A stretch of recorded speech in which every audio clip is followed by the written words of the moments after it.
திமுகவிலிருந்து பேராசிரியர் கான்ஸ்டன்டைன் ரவீந்திரன் இணைந்திருக்கிறார். சார் வணக்கம் சார். தற்பொழுது திமுக முதலமைச்சர் ஸ்டாலின் தரப்பில் பிரம்மாண்ட பேரணி நடைபெற்று கொண்டிருக்கிறது.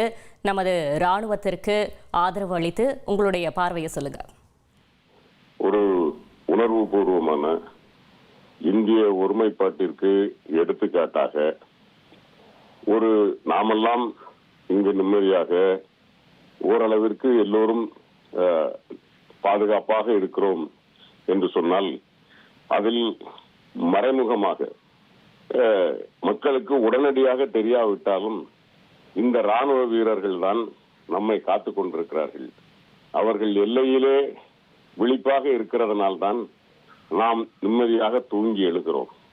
இது போன்ற போர் தருணத்தில் அவர்களுக்கு தெரியும், இந்த நாம் போரிலே வெற்றியும் அடையலாம், போவதில் தேசம் வென்றாலும் கூட நம்மில் பல பேர் நம் உயிரை துறக்க நேரலாம் என்று தெரிந்தாலும் இந்த மண்ணுக்காக மக்களுக்காக எங்கள் உயிரை நாங்கள் தியாகம் செய்யவும் தயார் என்று பேசுவதை விட செய்து காட்டும் நோக்கில் கூட ராணுவ வீரர்கள் இந்த மண்ணுக்காக அணிவகுத்து நிற்கிற நேரத்தில் நாம் அங்கு அணிவகுக்க முடியாவிட்டாலும் கூட உங்கள் பின்னால் இந்தியா ஒற்றுமையாக இருக்கிறது. தென்கோடி மாநிலமான தமிழ்நாட்டில் இருந்து வடகோடி மாநிலமான காஷ்மீர் வரைக்கும் இந்தியர்கள் நாங்கள் எல்லாம் ஒன்றுதான். எங்களுக்கு ஒருமைப்பாடுதான் முக்கியம்.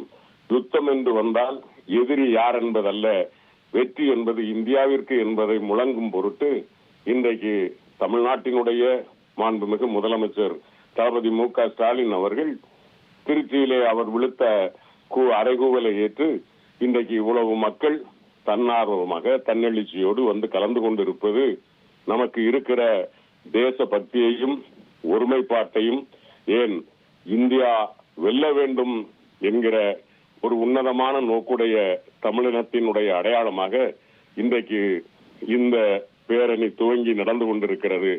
அதில் பங்கேற்பதில் என்னை போன்றவர்களுக்கும் மகிழ்ச்சி.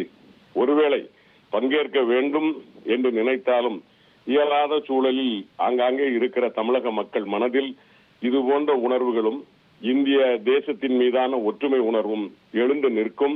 நிச்சயமாக இந்தியா போராடும், இந்தியா வெல்லும் என்று நான் நம்புகிறேன்.